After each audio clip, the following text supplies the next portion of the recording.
Graça e paz, amada igreja. Hoje nós ainda estamos estudando o Evangelho de Lucas. Durante todo esse mês nós vamos meditar sobre este Evangelho tão precioso e tão detalhista que Lucas trouxe para nós. E hoje não vai ser diferente. Vamos meditar sobre o livro de Lucas. E o tema desta noite, vai entrar aí no telão, é uma pergunta que creio que todo mundo faz para si mesmo. Onde está a felicidade? Onde está a felicidade? Olha para o seu irmão que está do lado e pergunta para ele: você é feliz? É uma pergunta que nós devemos falar para nós mesmos também. Será que eu sou feliz?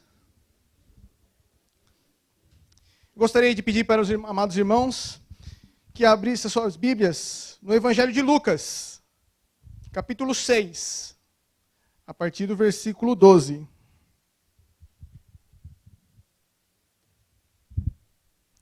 Evangelho de Lucas, capítulo 6, a partir do 12.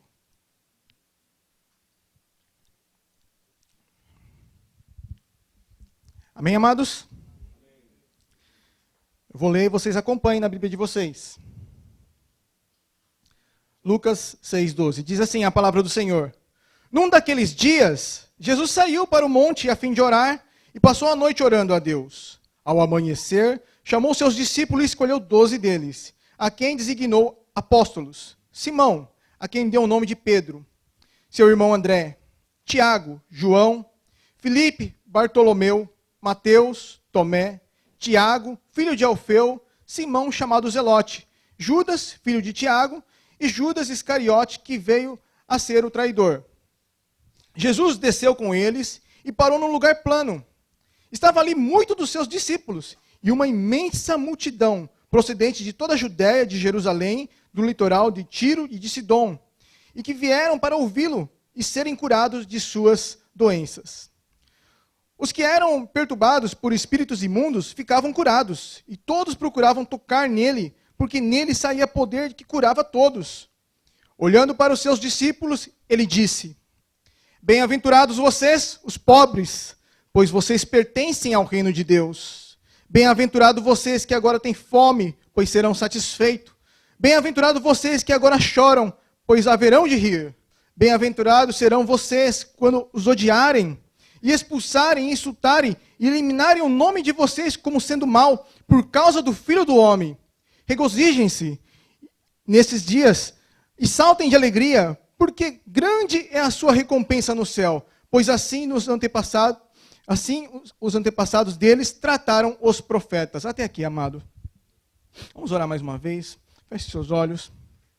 Senhor meu Deus, esta é a tua palavra, que nos ensina, nos exorta, nos edifica, nos mostra o caminho. Obrigado, Senhor, por tanto amor por nós. Obrigado, Senhor, pela vida de cada um que está aqui presente. Eu peço, Senhor, por favor, meu Deus, que o Senhor ilumine a mente de cada um, para que possa compreender a tua palavra de uma forma clara, de uma forma objetiva, que leve, Senhor, a eles a serem desafiados e leve as suas vidas a serem transformadas pelo poder do teu Espírito Santo. Ó Deus, eu não sou nada aqui, sou apenas um instrumento nas suas mãos. Eu não sou nada sem ti, Senhor. Eu necessito, Senhor, que o Senhor use a minha vida, Senhor, para pregar a tua palavra, porque toda a honra, toda a glória seja dado somente a ti, ó Deus. E a ti nós glorificamos, ó Pai. Amém. Meu amado, esse texto que nós acabamos de ler é um texto muito conhecido. É a primeira pregação de Jesus Cristo. Jesus, você sabe que ele é um mestre por excelência. Jesus, ele nos ensina tantas outras coisas. Ele nos dá um exemplo. Ele é o pai ele é o dono da verdade. Ele é o caminho, ele é a vida. Nele não há pecado algum. Jesus, ele vem trazer essa pregação que é chamada de Sermão do Monte. É um discurso muito conhecido, talvez o mais conhecido do mundo.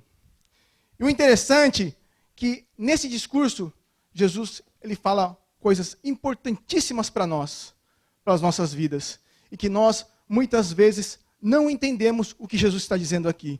Por isso que muitos estudiosos dizem que o Sermão do Monte é o sermão mais lido e o menos compreendido, o menos praticado.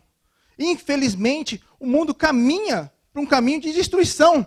E o que acontece? Muitas vezes nós afastamos e não compreendemos essas verdades, porque os nossos olhos estão cegados pelas coisas deste mundo.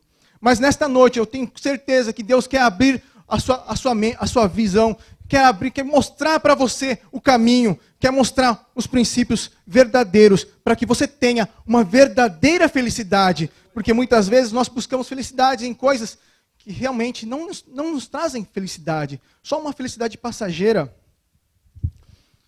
Esse discurso também é chamado como a Magna Carta do Reino. Veja bem você, nós lemos esse texto, nós vemos que Jesus ele passou a noite orando, e depois que ele orou, ele escolheu os seus 12 apóstolos, os seus 12 discípulos, na qual ele chamou de apóstolos. Ele passou a noite inteira. Era uma decisão muito importante para ele, para escolher esses 12. Quem seriam esses 12 que pregariam a sua palavra, que levariam o evangelho, que fundariam a igreja? Porque toda a igreja ela foi baseada nos ensinamentos dos apóstolos. Nós estamos aqui, nós temos essa Bíblia hoje, graças a esses 12 que Jesus escolheu.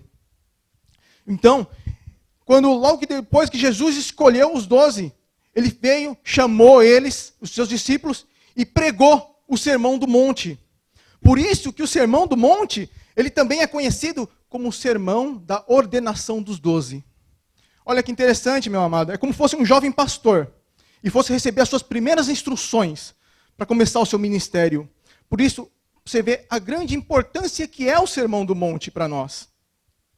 Eles precisavam de ter essas orientações a respeito daquilo que eles iam ser e fazer lá na frente.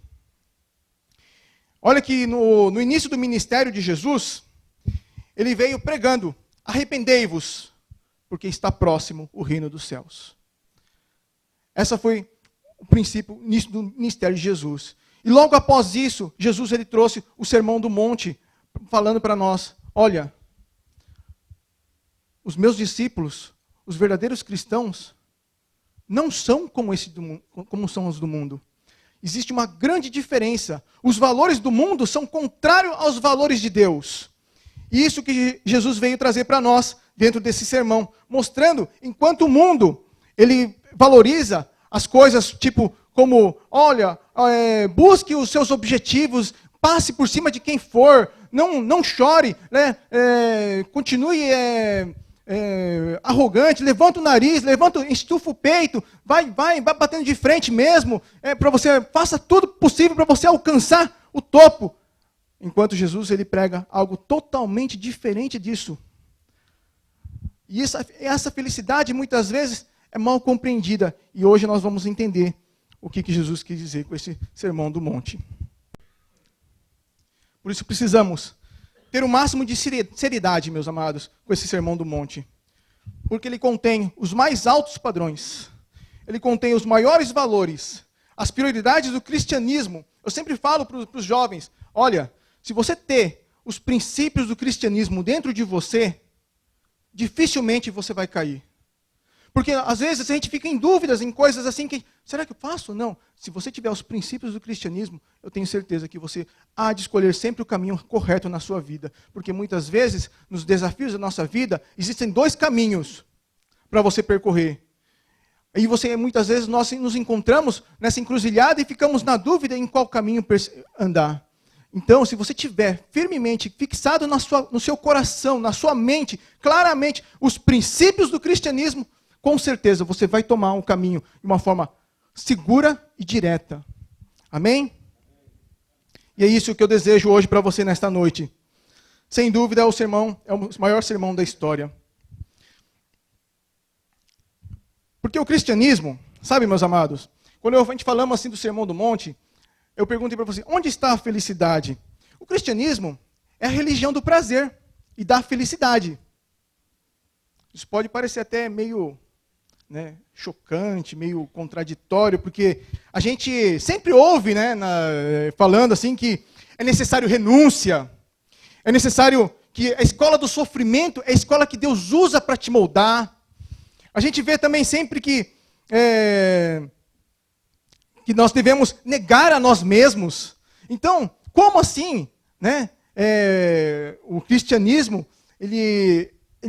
foi criado para nos trazer a religião do prazer e da felicidade? Como assim?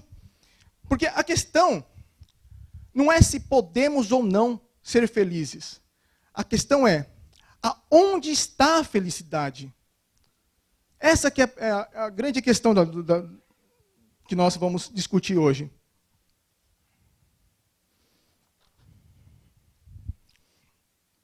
E essa felicidade, meus amados, ela não é algo futuro. Sabe, porque quando a gente fala de cristianismo, a gente vai falar assim, não, eu creio que eu serei muito feliz com a vinda de Cristo. Eu creio que lá na frente, quando Jesus voltar, eu estou sofrendo agora, mas lá na frente eu vou ser muito feliz. Eu quero dizer para você, meus amados, que a felicidade não é para amanhã, é para hoje.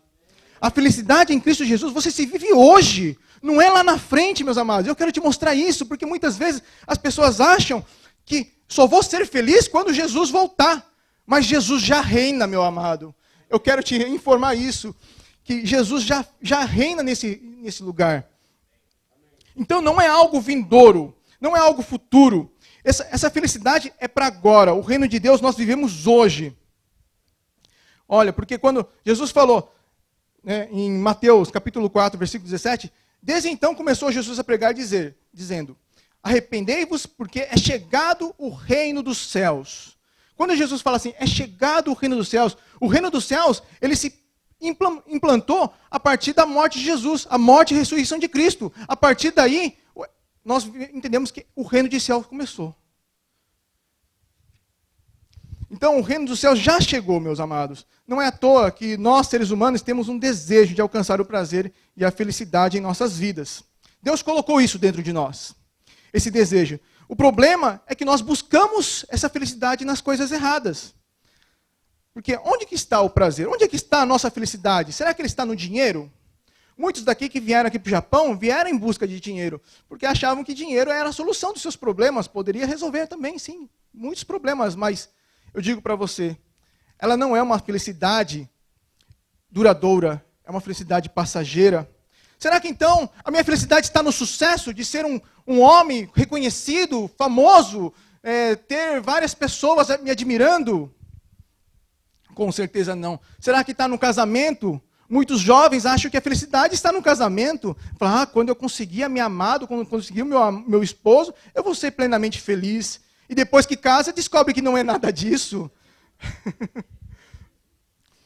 Então, meus amados, aonde está a felicidade? Será que está no sexo, no prazer? Muitas pessoas acham isso. Mas também não está no sexo, meus amados. Nas viagens, será que a maior felicidade é poder viajar sem pensar no amanhã, sem pensar que amanhã precisa trabalhar, é viajar para vários lugares do mundo, conhecer o mundo, conhecer novas culturas? Também não, meus amados. Será que é no conhecimento? Um cara que tem vários diplomas, muitos cursos, graduações, uma parede cheia de diplomas, e para se olhar, se orgulhar? Será que aí está a felicidade? Também não, meus amados. Sinto muito, mas então nas drogas, muitos jovens procuram nas drogas a sua felicidade. Numa realização pessoal. Afinal de contas, onde está o prazer? Sabe que o rei Salomão, em Eclesiastes 2, ele procurou a felicidade. E Salomão nos dá uma dica preciosa. Ele queria saber se vale a pena viver nesta terra. Ele procurou felicidade nas bebidas e não achou. Ele procurou a felicidade na riqueza. Ele teve todas as riquezas deste mundo. Ele era o homem mais rico de Jerusalém. Ele se gabava de tudo isso, mas também não encontrou a felicidade. No sexo, ele tinha várias mulheres. Tinha esposa que ele nem conhecia, eu acho, porque tantas mulheres que ele tinha, não encontrou. Na fama, todo mundo conhecia a sabedoria de Salomão. Até os confins da terra sabiam quem era Salomão. Ele era um homem muito famoso. Mas olha, meu amado, olha o que Salomão disse em Eclesiastes 2. O que ele concluiu. Está lá, em Eclesiastes 2, não precisa abrir, eu vou ler para vocês. Capítulo 2, versículo 10 e 11. Diz assim: não me neguei nada que os meus olhos desejaram. Não me recusei a dar prazer algum ao meu coração. Na verdade, eu me alegrei em todo o meu trabalho. essa foi a recompensa do meu esforço. Contudo, quando avaliei tudo o que as minhas mãos haviam feito e o trabalho que eu tanto me esforçara para realizar, percebi que tudo foi inútil. Foi correr atrás do vento. Não há qualquer proveito no que se há debaixo do sol. Olha, Salomão procurou a felicidade e não achou nas coisas deste mundo. As coisas deste mundo são passageiras, meus amados. E o nosso coração deseja algo maior. O nosso coração deseja algo que é eterno, que não se acaba, que não tem fim. Aonde nós vamos encontrar uma verdadeira felicidade? Sabe, o Dr. John Piper, ele disse que a felicidade não é a questão que deveríamos questionar. A grande questão que deveríamos questionar é que o homem, ele está se contentando com um prazer muito pequeno. Sabe, um prazer terreno. Um prazer passageiro. As pessoas, todos esses prazeres que nós relatamos aqui, que eu já acabei de dizer que não satisfaz o nosso coração, mas o homem ele está procurando se contentar apenas com isso. E isso não nos vai trazer uma felicidade plena e eterna. Mas, infelizmente, muitos estão nesse prazer muito pequeno, superficial, nessa felicidade que é rasa. Deus nos criou para o prazer. O grande projeto de Deus, meus amados, é que você seja feliz. Sabe o que a Bíblia diz? Qual é o fim de todos nós? Qual é o nosso propósito?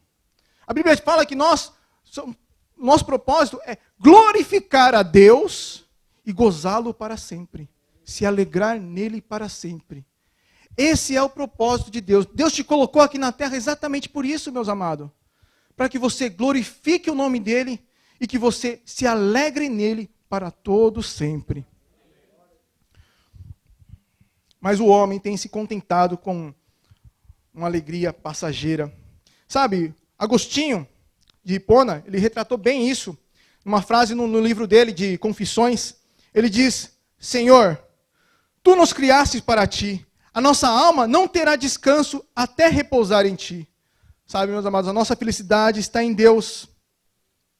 Então vamos analisar algumas características que o cristão deve ter. Vou pedir para a Roberta passar mais um slide. Não sei se dá para vocês enxergarem, espero que a letra tenha ficado bem visível. Bem-aventurado vocês, os pobres, pois vocês pertencem ao reino de Deus. A palavra bem-aventurado, ela é muito bem traduzida naquela Bíblia traduzida na linguagem de hoje. Lá, se você olhar na tradução da linguagem de hoje, você vai ver que está escrito: felizes são vocês os pobres, pois vocês pertencem ao reino de Deus. Eles colocaram a palavra felizes no bem-aventurado, porque, na verdade, o significado da palavra bem-aventurado é felizes, mas só que um pouco mais, muito mais que felizes. Seria muito felizes. Muito felizes são vocês, os pobres, né? Pois vocês pertencem ao reino de Deus. Talvez a melhor tradução seria essa. Seria não apenas feliz, mas muito feliz. Por isso que Jesus já começa falando: bem-aventurados são vocês, os pobres. Aí você lê isso aí e você vai falar: mas como assim? Pobres? Sabe que isso causou muita confusão nos estudiosos na igreja primitiva. Eles acreditavam que para você adquirir essa bem-aventurança na sua vida, você deveria se desfazer da sua vida financeira. Por isso que o padre Francisco de Assis, ele foi o patrono dessa doutrina. Eles faziam voto de pobreza. Eles entregavam tudo que tinham, todas as suas propriedades, para viver agora somente de Deus. Eu entreguei tudo. Eu entrego a minha fazenda, entrego o meu terreno, entrego minhas contas bancárias. Eu só vivo de doações a partir de agora. Eu faço um voto de pobreza. Muitos acreditavam que era esse, né, a forma da qual você se adquiria dessa bem-aventurança, de ser pobre economicamente. Mas não é isso que Jesus está dizendo aqui. Nós entendemos bem isso, porque é só você parar e pensar um pouco. Se para você ter essa bem-aventurança, você precisa ser pobre, então não seria muito bom você ajudar os necessitados, porque senão você estaria privando ele de ter essa bem-aventurança. Então é claro que não era de uma forma econômica, de uma forma financeira, que Jesus estava dizendo, bem-aventurado vocês pobres. Mas então, como entender essa questão, essa palavra, pobres? Sabe, meus amados, nós não podemos esquecer que o nosso evangelho, a Bíblia, ele tem 3 evangelhos sinópticos. Isso não significa 3 evangelhos que contam a mesma história, só que relatadas por Mateus, Marcos e Lucas. E quando você olha para um texto onde você não compreende plenamente, você precisa correr para os outros textos correlatos, para os textos que falam da mesma passagem. Você precisa ler isso. Por exemplo, esse é um texto bem interessante. Nós vemos aqui, né, que é bem-aventurados os pobres. Mas quando você olha no livro de Mateus, no Evangelho de Mateus, né, você abre lá a sua Bíblia, no Mateus capítulo 5, versículo 3. Você vai ver que a passagem é a mesma. É o Sermão do Monte. Mateus 5, 3.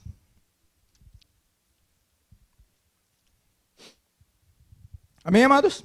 Diz assim: bem-aventurado os pobres em espírito, pois deles é o reino dos céus. Agora ficou mais fácil. Bem-aventurado os pobres em espírito. Mas o que significa isso? Pobre em espírito? Ah, Marcelo, agora você me complicou de novo. Uma jovem chegou para mim na escola bíblica, perguntou para mim, falou, ué, mas não fala que nós devemos ser cheios do Espírito? Agora fala que bem-aventurados os pobres de espírito? Como assim? Agora que eu não entendi. Não fala que a gente precisa ser cheio do Espírito? Mas e agora? Tem que ser pobre, Marcelo? Como assim? Me explica isso. Meus amados, esse texto, quando ele fala assim, bem-aventurados os pobres de espírito, ele não está dizendo que você deve deixar a sua vida de fé, que você deve deixar a sua vida espiritual, que você deve deixar o amor, que você deve viver sem amor, que você deve viver não dando importância, não dando valores às coisas de Deus. Não, nada disso. Ele não está dizendo isso. É bom também enfatizar que o pobre de espírito não quer dizer que ele está falando de uma pessoa tímida. Não. Ou uma pessoa fraca. Também não. Uma pessoa que não tem autoestima. Também não. Não significa. Ser pobre de espírito, então, o que significa, então? Ser pobre de espírito, meus amados, é reconhecer a nossa pobreza espiritual. O que significa isso? Que nós não temos nada para oferecer a Deus. Sabe, é um reconhecimento, é você saber, é você se tirar de você toda a arrogância, toda a prepotência, toda qualquer tipo de vaidade dentro de você mesmo, toda e qualquer exigência ou qualquer coisa que você cobre de Deus, que você se encare que você não é nada diante de Deus. Ser pobre de espírito é um reconhecer a si mesmo que eu não valo nada, não tenho valor. Eu sou apenas um pecador, necessitado da graça de Deus. Então, meus amados, para nós sermos felizes, nós não conseguiríamos ser felizes se nós, primeiro, não tomarmos o primeiro passo nessa escada que nos leva ao reino dos céus. É reconhecer que nós necessitamos, dependemos totalmente de Deus. Sabe, muitas vezes a gente fala assim, que Jesus está batendo na porta do teu coração. Mas, na verdade, meus amados, Jesus não está batendo na porta do teu coração. É nós que temos que clamar para o Senhor Jesus. Tem misericórdia de mim, porque sou um homem pecador. Eu preciso da tua graça. Eu preciso da sua salvação. Um grande exemplo, para você entender bem o que é ser pobre de espírito, está em Lucas. Eu vou ler para vocês, se eu não me abrir. Lucas capítulo 18, versículo 9 e 14. Vocês marquem, depois vocês leem na casa de vocês. Lucas 18, 9 ao 14. Ele diz assim, Jesus ele contou uma parábola. 2 homens subiram ao templo para orar. Um era fariseu e o outro publicano. O fariseu, em pé, orava no íntimo. Deus, eu te agradeço porque não sou como os outros homens, ladrões, corruptos, adúlteros, nem mesmo como esse publicano. Jejuo 2 vezes por semana, dou o dízimo de tudo quanto ganho.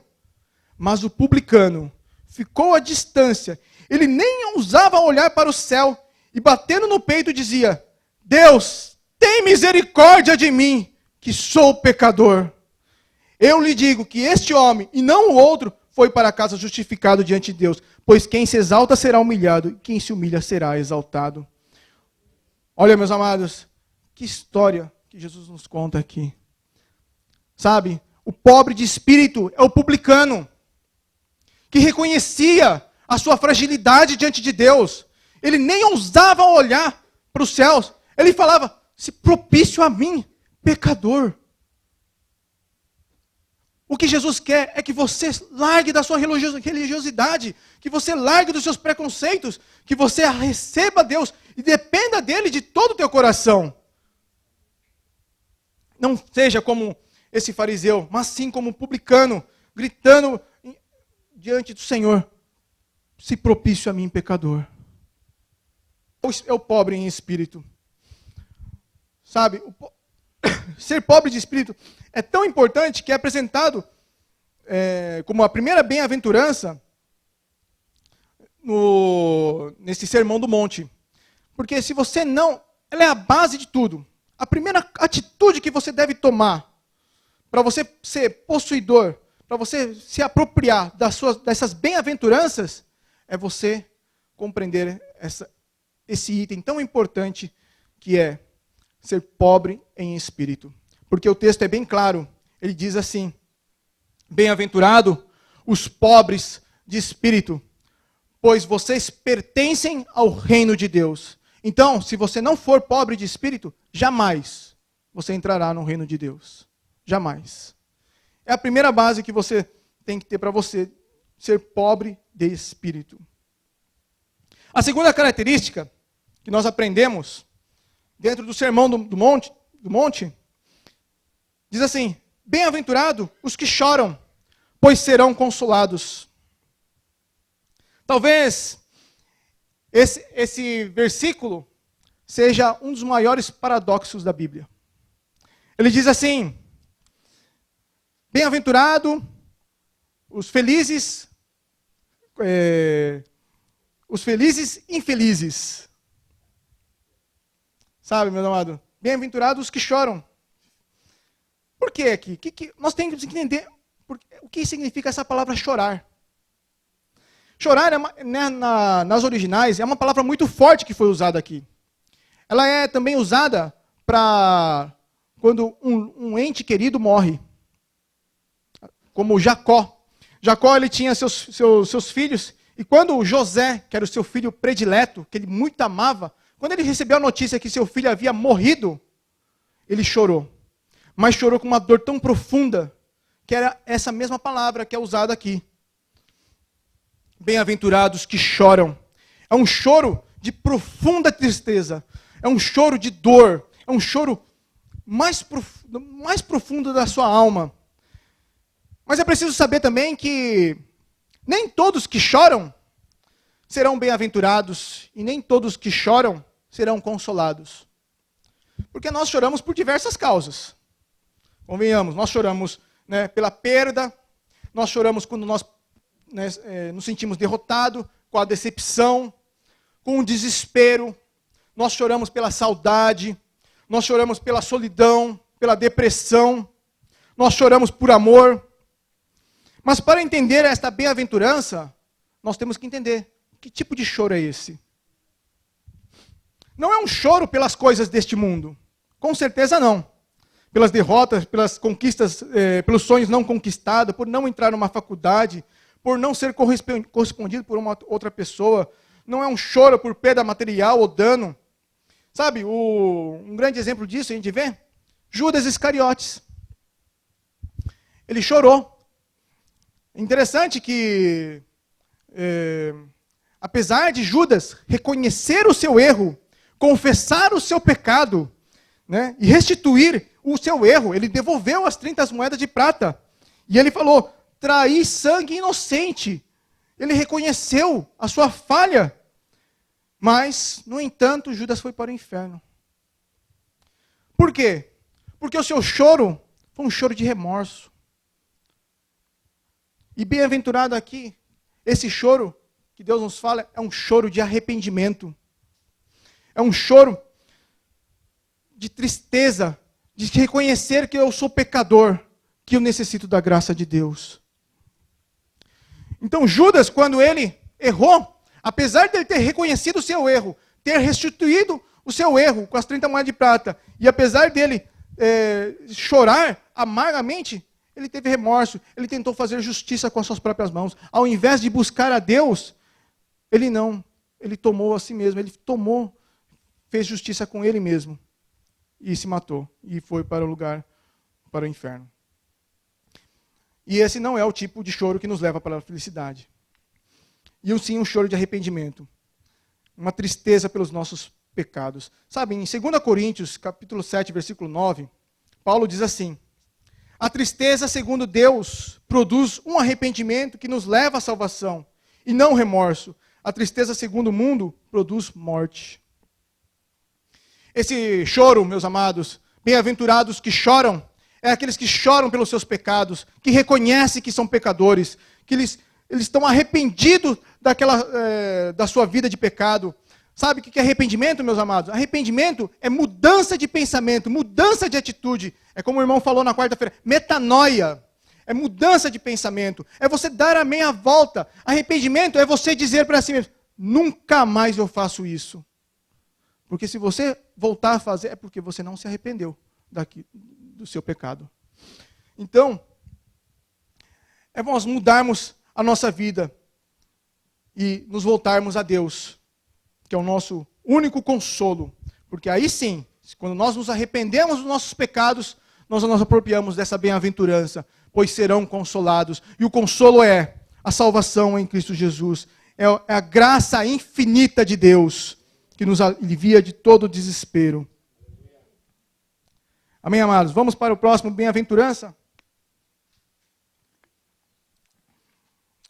Bem-aventurados os humildes, pois eles herdarão a terra por herança. Em algumas traduções, essa é na tradução da NVI, humildes, e na atualizada está bem-aventurados os mansos. A palavra original dessa bem-aventurança, mansos ou humildes, ela significa um animal selvagem, que foi domesticado. Um animal que nós não tínhamos controle, mas agora ele foi domesticado e obedece às ordens do seu Senhor. Então, ser humilde ou manso não significa uma pessoa mole, tímida, covarde, medroso, fraco, ou aquele que foge do confronto, ou aquele que se cala diante do erro.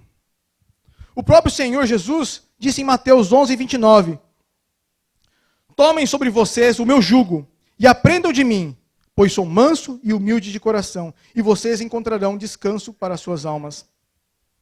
Jesus falou, olha, eu sou manso e humilde. Mas, no entanto, Jesus, quando ele entrou no templo e viu os cambistas vendendo e fazendo comércio dentro do templo, o que ele fez? Ele fez um chicote e expulsou todo mundo de lá do templo. Ele não ficou calado diante do erro, diante do pecado da humanidade. Ele não ficou calado, apesar de ele ser manso e humilde. Então, manso e humilde não significa ficar quieto, ser caladão, ser tímido. Não, muito pelo contrário. Ser manso e humilde é ter o autocontrole, é ter a sua vida entregues nas mãos do Espírito Santo de Deus. É ser submisso à vontade de Deus. Ser humilde é aquele que não se opõe a Deus. Porque todo aquele que se opõe é soberbo, é arrogante. E Deus não dá sua graça para esses. Se você quer ter a verdadeira felicidade, você deve ser manso e humilde de coração. Porque para você se apropriar dessa bem-aventurança. Sabe, diante das dificuldades e adversidades dessa vida, o apóstolo Paulo, em Filipenses, ele diz uma coisa muito interessante. Ele fala assim, não estou dizendo isso porque esteja necessitado, pois aprendi a me adaptar em toda e qualquer circunstância. Eu sei o que é passar necessidade, eu sei o que é ter fartura, aprendi o segredo de viver contente em toda e qualquer situação. Seja bem alimentado, seja com fome, tendo muito ou passando necessidade, tudo posso naquele que me fortalece. Olha, um bom exemplo de mansidão é Paulo. Mesmo diante das dificuldades, diante das adversidades, das lutas, da necessidade, ele não se desespera. Porque ele sabe que o Senhor soberano está no controle de todas as coisas. Ele está tranquilo porque ele é dominado, ele é comandado, dirigido pelo Espírito Santo. Ele não precisa se preocupar. Então, bem-aventurado os humildes, pois eles receberão a terra por herança. Sabe, o forte para Deus não é aquele que exerce controle sobre os outros. O forte para Deus é aquele que consegue controlar-se a si mesmo. 4. Vamos lá. Bem-aventurados que têm fome e sede de justiça, pois serão satisfeitos. Nós encontramos isso em Mateus, capítulo 5, versículo 6.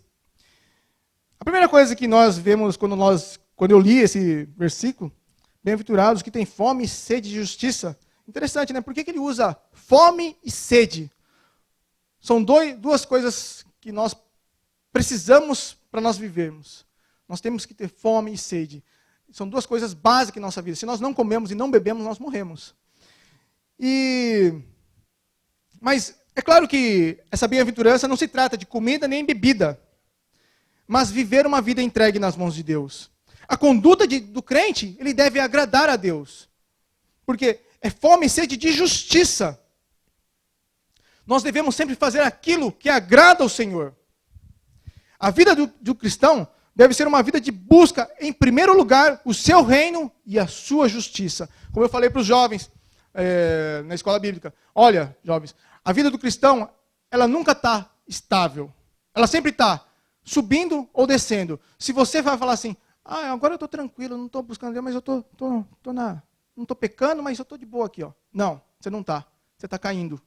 Ou você está buscando a Deus, ou você está se afastando de Deus. Não existe o meio termo, não existe ficar no muro. Ou você é, ou você não é. Então a fome e sede é algo diário e vital. Assim também a nossa busca de Deus deve ser algo diário e vital. Aqui nesse Sermão do Monte, meus amados, nós vemos 8 itens. E tudo que vimos até agora é uma sequência lógica. Quando Jesus fez o Sermão do Monte, ele não fez aleatoriamente, ele não foi pregando o que deu na cabeça. Não, foi algo, com certeza ele já tinha pensado nisso, porque ele demonstra, em primeiro lugar, que todo homem ele deve ser pobre em espírito. Ele deve reconhecer a sua dependência de Deus. Em segundo lugar, ele fala que nós devemos chorar pelos nossos pecados, clamar pelo perdão das nossas iniquidades. Só então nós teremos um coração humilde e ter o autocontrole diante de qualquer situação. Então a fome e sede de justiça arderá em nossos corações. Tudo isso de forma que o nosso relacionamento com Deus, tudo isso é a forma na qual nós temos esse relacionamento com Deus. As 4 primeiras bem-aventuranças desse Sermão do Monte demonstram o nosso relacionamento para com Deus. Nós temos que ser humildes de coração, ser pobre em espírito, chorar, nos arrepender diante do pecado, chorar diante dele. Nós devemos ser mansos, ter o autocontrole e também nós devemos ter fome e sede de justiça. Mas agora, os próximos 4, Jesus vai nos mostrar agora as bem-aventuranças do nosso relacionamento com o seu próximo. Como é que nós devemos relacionar com o nosso próximo? Sabe, meus amados, essas atitudes, todas elas completam um verdadeiro cristão e que nos trazem a verdadeira felicidade. A gente acha que a felicidade está nas coisas, mas não, com certeza não. Os jovens provaram isso ontem, na célula. Tivemos uma prova disso, de que a felicidade é estar na presença de Deus. A presença de Deus na célula foi tão grande ontem, que a gente nem viu a hora passar. Nós, quando a gente olhou, falou, nossa, tudo isso já? E o povo estava tudo alegre, estava, foi diferente. Mas então, vamos lá. A quinta bem-aventurança, ele fala assim, bem-aventurados os misericordiosos, pois obterão misericórdia. Misericórdia, meus amados, é compaixão, é socorro para uma pessoa que não tem a mínima possibilidade de ajudar a si mesmo. uma grande ilustração que mostra o que é misericórdia, o que é ter misericórdia, é a parábola do bom samaritano. Creio que muitos de vocês conhecem, né? Está em Lucas, capítulo 10, versículos 25. Que um viajante, viajando de Jerusalém para Jericó, ele foi abordado por assaltantes. E os assaltantes, depois de espancá-lo, deixá-lo quase morto, roubaram todas as suas coisas. Aí passou um religioso, olhou aquele corpo, quase que morto, passou longe. Veio um sacerdote, viu aquele homem moribundo, passou longe. E veio um estrangeiro, que estava passando por aquele lugar, ele se compadeceu dessa pessoa. Ele tomou essa pessoa nos seus braços, fez os curativos, cuidou dele, pôs no seu animal, levou ele até uma hospedaria e cuidou dele. E ainda falou para o hospedeiro, olha, tudo que ele gastar, eu te pago quando voltar. Isso é ter compaixão, é se colocar no lugar da pessoa. E é interessante que quando Jesus ele fala isso, ele fala exatamente para os fariseus, que eram religiosos, homens de bem, que teriam que ser homens cheios de compaixão, homens cheios de bondade, homens que eram devotos a Deus. O ruim é que isso também reflete na igreja nos dias de hoje. Porque hoje, graças a aquele aparelhinho chamado smartphone, nós estamos tornando os nossos relacionamentos cada vez mais rasos, sem muita importância. Porque quando o meu amigo me chama pelo meu celular, eu coloco lá, pip, ocupado. Eu não atendo ele. O smartphone está deixando o nosso relacionamento. Até às vezes, quando a gente está em grupo, as pessoas ficam lá no celular. Você pode ver na sua fábrica mesmo. Olha na hora do que o quê? Todo mundo cata o smartphone e fica lá no seu mundinho. Ninguém se relaciona um com o outro. Ninguém quer mais se relacionar um com o outro. As pessoas querem distância. É interessante, né, que a internet, ela uniu pessoas de longa distância, trouxeram bem perto para nós, né, pessoas do Brasil, a gente conversa pela câmera, vê a pessoa. Mas as pessoas que estão do nosso lado nos tornou tão distante, nos afastando cada vez mais. Sabe? Então, graças a esse aparelhinho, cada vez mais o ser humano ele está deixando de ser misericordioso com as pessoas. Ele se tranca no seu mundo. Não se preocupa. Ele fala, pô, por que eu vou me preocupar com o irmão? Deixa ele com seus problemas e eu com os meus. Não quero pegar os problemas dele não para mim. Mas olha, Jesus fala, bem-aventurados os misericordiosos, porque você, sendo misericordioso, você vai alcançar a misericórdia de Deus.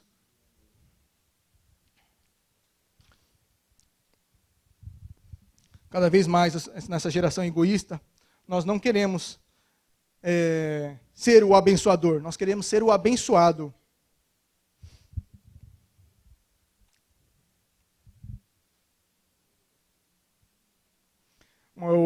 Durante esse ano, no início desse ano, eu falei para os jovens, olha, esse ano eu tenho certeza que Deus já falou no meu coração que vai ser um ano diferente. Sabe? E uma coisa que Deus falou para nós também, falou assim, olha, esse ano, não espere um milagre de Jesus. Não espere um milagre de Deus na sua vida. Não espere. Seja o milagre. Deus quer usar a sua vida para que você alcance outros. Sabe? O que é ser um milagre, meu amado? É você sair daqui e falar de Jesus para aquela outra pessoa que nunca ouviu falar de Jesus, porque as pessoas que saem da igreja saem e não querem falar de Jesus para as outras pessoas, não querem expressar, não contar o seu testemunho. Tem vergonha, tem não sei o quê, preferem falar de outras coisas, preferem falar de filme, de novela, de futebol, mas não fala do amor de Cristo, mesmo sendo um conhecedor da palavra dele. É um milagre, porque não existe milagre maior, meus amados, de ver uma alma se convertendo a Cristo. Eu nunca vi um milagre maior do que esse. Por quê? São pessoas que estavam condenadas à morte, ao inferno. Já estava certo que ele estava indo para o inferno.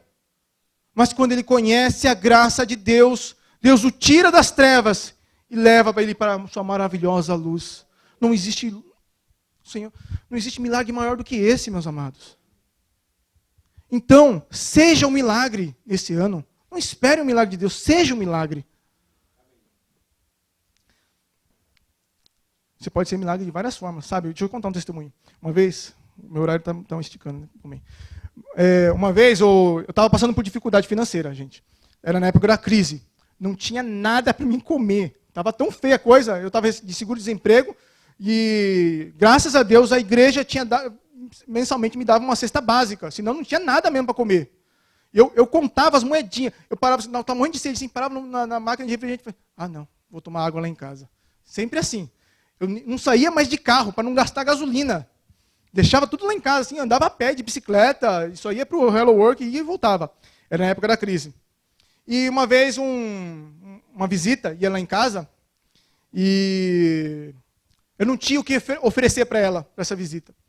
Aí eu falei para minha esposa, né, falei, acho que vou falar com o pastor. Falei, não tem nada, pastor, não pode me dar um vale, não sei o que, alguma coisa, uma cesta básica a mais para poder oferecer para o meu visitante, né, alguma coisa de comer. Eu pensei em falar isso, né. Minha esposa falou assim, não fala nada, não fala nada. Deixa assim. Então tá, fiquei quieto. Mas fiquei com aquela vontade de falar, mas fiquei quieto. Aí chegou um irmão, no dia do culto, ele me trouxe uma sacola cheia de carne.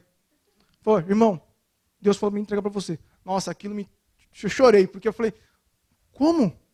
Deus cuida de nós assim? Nos mínimos detalhes? Puxa, Deus, ninguém estava sabendo, era só eu e minha esposa. Mas Deus foi lá e tocou no coração de um irmão. E ele foi um milagre na minha vida. Sabe? De repente, meus amados, Deus está te chamando para que você seja um milagre na vida de uma pessoa. Então, não endureça o seu coração. Seja um instrumento de Deus. A gente pede tanto para ser um instrumento na mão de Deus, e na hora que Deus chama, a gente fala não? Não, meus amados. Temos que nos dispor a ser um milagre neste ano. Amém? Glória a Deus. Vamos lá. Bem-aventurados os puros de coração, pois verão a Deus. Esse foi o grande desejo do rei Davi. Rei Davi, no Salmo 51:10, ele diz assim, cria em mim, ó Deus, um coração puro, um coração limpo, um coração sincero, transparente, livre de falsidade no seu relacionamento, não onde não há o que temer, porque a sua vida, os de coração limpo, são aquelas pessoas que têm a sua vida como um livro aberto, onde as pessoas podem ver que não tenho nada para se esconder. Esse é o de coração limpo, né? Não são aquelas pessoas que costumam usar máscaras dependendo da situação, porque isso se chama hipocrisia, né? Os hipócritas religiosos na época de Jesus foram duramente criticados por Jesus. Jesus os chama de sepulcros caiados, que se mostram belos por fora, mas por dentro estão cheios de podridão. Então, se você quer ser bem-aventurado, meu irmão, quer ser muito feliz na sua vida, então seja puro de coração, seja transparente, não precisa, deixa a sua falsidade e viva no poder do Senhor Jesus. Sabe? Confesse os seus pecados, porque como o pastor falou aqui várias vezes, né? As pessoas continuam vivendo com seu pecado de estimação. Eu acho muito interessante esse termo, né? Pecado de estimação, né? Porque ele não quer se livrar daquilo.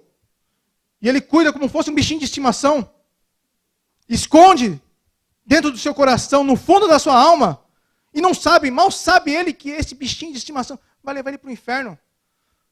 Por isso, meus amados, eu sei que nós somos pecadores, nós somos necessidade de Deus. Eu sei que as lutas são difíceis. Não é fácil, eu sei disso. Eu também sou um homem pecador, eu necessito da graça de Deus. Sabe, um irmão chegou para mim e falou para mim assim uma vez, Marcelo, puxa, eu não consigo andar nos caminhos do Senhor, toda vez eu peco. Eu preciso pedir perdão toda hora. Eu vivo pecando, eu não consigo viver, mas isso me incomoda demais. Tem hora que eu acho que eu não sou crente, não nasci para servir a Deus. Eu falei para ele, não, agora mesmo que eu sei que você é crente.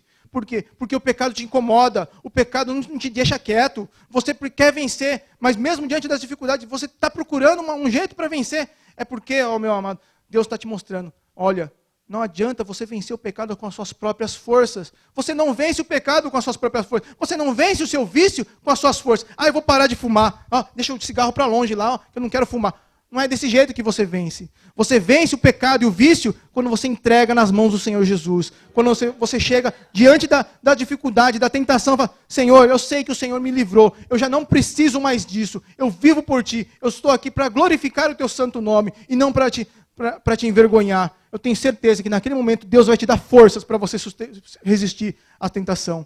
Foi assim comigo. Eu fumava também. E uma vez eu estava no Brasil, estava saindo para comprar cigarro. A minha esposa já era crente já, mas fumava. Aí vendo. né? Aí, minha esposa me pegou, logo de manhã, saindo de casa. Onde você vai? Ah, eu vou comprar cigarro.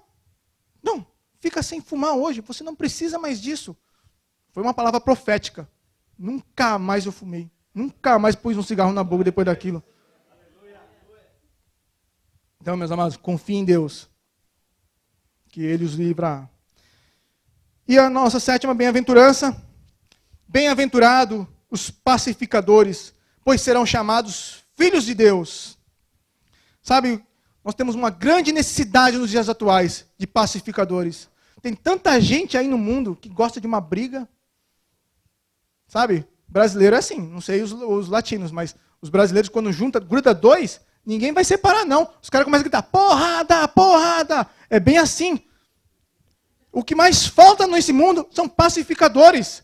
As pessoas querem criar intrigas. E o pior de tudo não é isso. O pior é aqueles que causam contenda dentro da congregação de Deus, dentro da família de Deus. Quando um começa a acusar o outro pelas costas.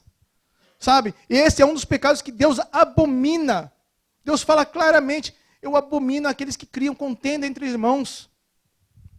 Nós precisamos de pacificadores, pessoas que mostrem, porque muitas vezes uma pessoa com raiva vai chegar para você, o que você acha do sujeito? Ele é folgado, não é? E você tem que muitas vezes abrir o olho dessa pessoa para o outro lado da vida, porque muitas vezes não é aquilo que a pessoa está vendo. E você não foi chamado para criar, para botar lenha no fogo, para botar lenha nessa briga, para que a briga comece a pegar fogo. Não! Você foi justamente chamado para o contrário. O seu ministério, meu amado, minha amada, é o ministério da restauração, é o ministério da reconciliação. Você foi reconciliado com Deus, por quê? Porque Deus quer usar a sua vida para que você reconstrua a sua família, que seja um exemplo para as outras famílias, para que seja um ministro da restauração. Aleluia. Aplauda o Senhor, que Ele merece. Louvado seja o nome do Senhor.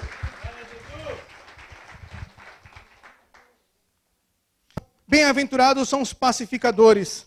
Sabe, o apóstolo Paulo, em Efésios capítulo 4, versículo 13, ele diz assim, rogo-vos, pois, eu, preso do Senhor, que andeis como é digno da vocação que fosse chamados, com toda a humildade e mansidão, com longanimidade, suportando uns aos outros em amor, procurando guardar a unidade do Espírito pelo vínculo da paz. Paulo fala, olha, se esforça, meu amado, tenha paciência, seja humilde, seja manso de coração, suporte uns aos outros em amor, para que você guarde a unidade pelo vínculo da paz. Cada cristão deve ser um pacificador. E isso só é possível se tornar um pacificador quando nós gozamos da paz em Cristo Jesus. Aleluia. Em Hebreus capítulo 12, versículo 14, diz assim, esforce-se para viver em paz com todos, para serem santos. Sem santidade ninguém verá o Senhor. Amém, amados? Amém. E vamos para a oitava bem-aventurança. Bem-aventurado ou felizes, ou muito felizes, os perseguidos por causa da justiça, pois deles é o reino dos céus. Se nós continuarmos a leitura, ele vai dizer assim, bem-aventurados serão vocês, quando por minha causa os insultarem, os perseguirem, o levantarem todo tipo de calúnia contra vocês. Alegrem-se, regozijem-se, porque é grande a recompensa de vocês nos céus. Pois da mesma forma perseguiram os profetas que vieram antes de vocês. O Senhor nunca disse que a vida do crente seria fácil, nunca disse. O Senhor, muito pelo contrário, Ele diz aqui, ó, você vai sofrer aflições. Mas olha, tem de bom ânimo, eu venci o mundo, diz Jesus. Então, a vida do cristão nunca foi fácil. Até no princípio da igreja, quando a igreja começou, a igreja primitiva, você ser cristão era assinar um atestado de morte. Porque você seria perseguido, você seria torturado, você seria caluniado, você sofreria e passaria por muitas outras aflições. Mas é interessante que os apóstolos, os discípulos de Jesus, eles se alegravam por sofrer em nome de Cristo. A gente vê um grande exemplo disso quando nós olhamos os apóstolos, quando eles, Pedro e os apóstolos, eles estavam pregando, eles foram presos pelos religiosos e foram levados para o Sinédrio. E lá eles falaram para ele, olha, eu quero que vocês parem de pregar Jesus. Aí Pedro fala aquela famosa frase que ele fala, importa obedecer a Deus do que aos homens. E ele continua pregando. E ainda depois de ser, o texto diz que depois que eles foram açoitados, eles foram soltos e eles se alegravam. Eu fico pensando, puxa, depois de tomar uma surra, eles ainda saem alegres? Como isso? Sabe? É porque eles sabiam dessa bem-aventurança. E eu tenho certeza que muitos outros missionários que nós vemos, quando nós abrimos o site Missões Portas Abertas, dos cristãos perseguidos aí fora, no mundo afora, nós vemos sofrimento. Que as pessoas são pessoas da Coreia do Norte, onde é uma perseguição cerrada, onde eles matam mesmo, sem dó, faz tortura até a morte. Mas nenhum deles negou a Cristo. Nenhum deles. Porque eles sabiam que eles queriam viver essa bem-aventurança. Porque essa bem-aventurança, olha o que diz, pois deles é o reino dos céus. Você quer fazer parte do reino dos céus? Então entenda uma coisa. Olha, sofrer pelo nome de Cristo não é um sofrimento. É uma honra sofrer ao nome de Cristo. Eu conto até um testemunho que eu acho engraçado. Tinha um irmão que chegou assim, ele estava lá no usadão lá do Quimboro, e ele estava conversando com um rapaz que não conhecia Cristo, que não se conhecia Jesus. E acabaram discutindo. Começaram a debater boca lá. Aí esse irmão chegou e falou assim, olha, você ainda vai ser um missionário numa região de grande perseguição. Aí o sujeito olha e fala, o quê? Você está me amaldiçoando? Ele, não, eu estou te abençoando, porque grande vai ser o seu galardão. Mas as pessoas do mundo não entendem isso. Quando fala que você vai ser... Ele está falando, olha, você vai ter o privilégio de morrer pelo nome de Cristo. A intenção do irmão era essa. Olha, eu estou falando para você que você vai ter o privilégio um dia de morrer pelo nome. Só que a pessoa recebeu. Você está me amaldiçoando. Eu não quero ser. Não. Mas é interessante, né? Como é que as pessoas veem. Mas então, meus amados, aqui está a verdadeira felicidade. A verdadeira felicidade, ela não se encontra nas bebidas, nas posses, nas conquistas, no relacionamento amoroso. A humanidade busca incessantemente a felicidade. Você pode ver até você mesmo. Porque nós estamos aqui muitas vezes, grande parte dos brasileiros que vieram para cá, dos latinos que vieram para cá, vieram em busca da felicidade, porque achavam que a felicidade estava no dinheiro. Mas graças a Deus, a graça do Senhor nos alcançou. Aleluia. E a humanidade continua buscando essa felicidade nos meios de materiais, nas posses, nas conquistas. E, na verdade, eles estão cada vez mais longe do Senhor. O meu medo é que um dia eles se percam e nunca mais encontrem o caminho. Por isso que nós estamos aqui, para pregar o Evangelho, meus amados. Porque o Senhor do universo declara a nós hoje que esta felicidade, ela está aqui. A felicidade que tanto procuramos, ela faz parte hoje de nossas vidas. Para todo aquele que entregou a sua vida a Jesus. Esse é o dia do seu chamado, meu amado. Você que nos visita nesta noite, olha, Deus tem algo muito especial para você. Deus preparou uma felicidade eterna. Talvez, não sei, talvez você tenha procurado felicidade em tantas outras coisas. Mas a verdadeira felicidade só encontramos em Deus, nas coisas eternas.